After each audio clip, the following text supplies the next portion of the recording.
renting this game, go to Blockbuster real quick, or buy it used or something, because if you guys aren't a fan of this single-player mode, you might actually be a fan of this multiplayer, but I would actually rent it first if you're going to try it out.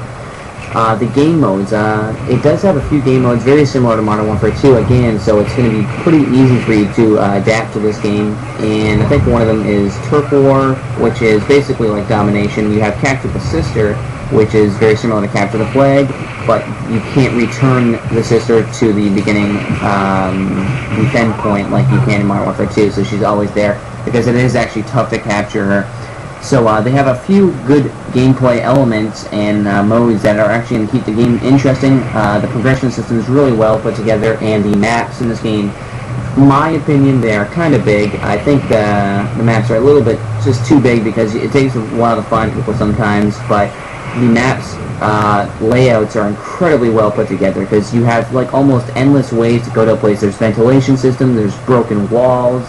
There's a bunch of ways to get from one side of the map to the other without taking the same route every single time. So you can actually have a very tactical approach to this, which is incredible since it's just Bioshock and it looks like you're just running and gunning it.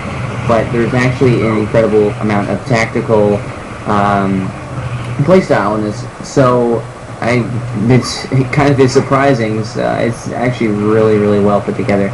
So if you guys have played this already, let me know what you guys think. If you want to send me a message, I'll try my best to read it. It's tough for me to read every single message because I get so many, and if I don't reply right away, just trust me that I'm busy that day, and I'll try to get to it the next day or something like that. So try to message and comment if you guys have played it. Let me know in the comments below if you liked it. If you haven't played the game yet, tell me what you think it looks like based off my thoughts and some of the gameplay right here. And I think I'm just using, you can actually have a loadout too, just like Modern Warfare 2. A lot of it's similar to Modern Warfare 2. It doesn't look like it, but once you play it, you're not going to feel very out of place. The loadouts, which is basically the same thing as a class, you can pretty much pick a bunch of things. You pick two primary and secondary weapons and a primary and secondary plasmids. So it's very similar in Modern Warfare 2, and you can kind of have like the perks kind of thing. I can research right here. I'm researching people, which keeps it interesting. So you get a damage bonus on these people. So there's a lot of things that like spice it up each time you play. You can hack the vending machines where you get Eve to power your plasmids. So if someone goes up to it, they're going to get blown up, and that happens a lot. So you got to be really careful. Sometimes, like when you're in heat of battle, and you want to get a quick ammo. You got to be careful all the time. So you really do got to think on your feet half the time in this game.